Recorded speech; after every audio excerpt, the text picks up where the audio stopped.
The year was 1913.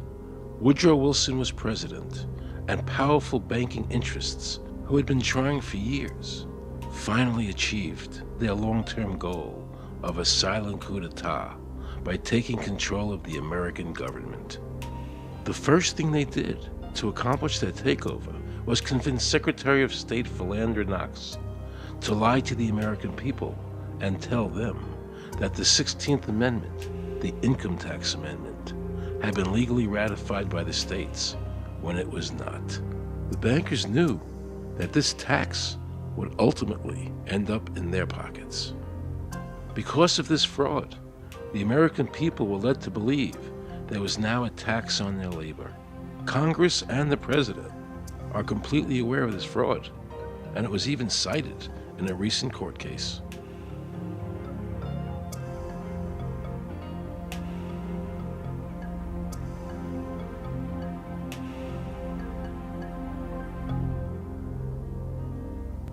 That very same year, the bankers committed their second and by far the most diabolical fraud ever perpetrated on the American people by bribing senators to pass the Federal Reserve Act without the required constitutional amendment. All in favor, say aye. They did this during Christmas vacation, when many senators were home celebrating the holidays with their families. And that's how the unconstitutional Federal Reserve Act came into being. They were very clever, and they understood that whoever issued the money for America would control the government. The bankers won, and the American people lost, because most politicians will sell their soul for $1. And now the Federal Reserve could issue dollars legally. As Mayor Rothschild said, "Give me control of a nation's money supply, and I care not who makes its laws." He knew that he and the other bankers would now control the laws of the nation. Government gave these bankers one of its most important powers, and now had to borrow money from them and pay interest to finance the government. So the American people were forced to lower their standard of living and pay a graduated income tax to the government, just so the government could give these bankers more profits. President Woodrow Wilson, who signed the Federal Reserve Act into law, later said, in regret, "I am a most unhappy man. I have unwittingly ruined my country. A great industrial nation is now controlled by its system of credit. We are no longer a government by free opinion, no longer a government by conviction and the vote of the majority, but a government by the opinion and duress of a small group of dominant men." The Federal Reserve was created by Congress in 1913, and it was entrusted with the power granted originally to the Congress by the U.S. Constitution to coin money and regulate the value thereof.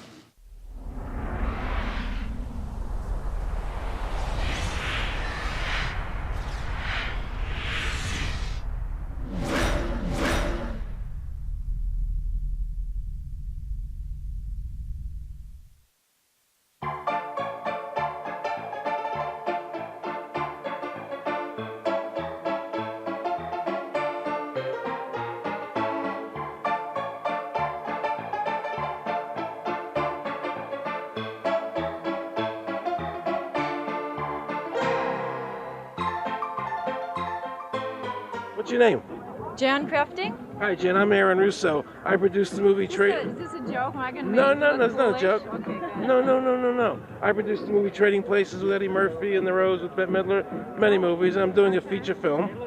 And my film is about my quest to find out whether or not people pay income taxes. Do you pay an income tax? Yes, I do. You do? Yeah. Have you ever seen a law that requires you to pay an income tax?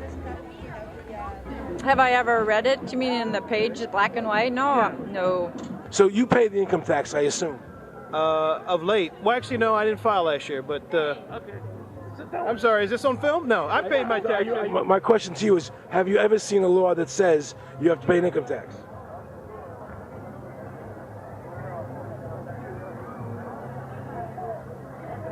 law is that guy that wears that badge and a gun. That's the one that puts you in jail. That's the law. Actually, I can't stand the IRS. Okay. They're evil. Do you have any fear of the IRS? Not really, because I'm Canadian. I think it's actually unconstitutional, is what I've heard. Right. But to avoid any hassle, I pay it. If there was no law and I wasn't afraid of them coming and taking me to jail, absolutely, I wouldn't pay taxes. Okay, then no, I wouldn't pay income taxes. It's a no-brainer. You wouldn't pay. I wouldn't pay it. Why would anybody? Because that's what they tell us we must do, else we're bad Americans. Would you pay it? No. Would you pay it?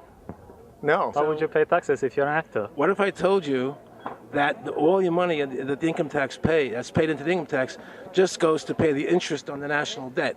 That's incredible. That's truly incredible. I thought it was for infrastructure and all the other stuff. The income tax is not legal because it would be a direct tax and it is not apportioned as the Constitution demands. If it's against the Constitution, then why are we doing it?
I really expected that, of course, there's a law that you can point to in the law book, the code, that requires you to file a tax return. Of course there is.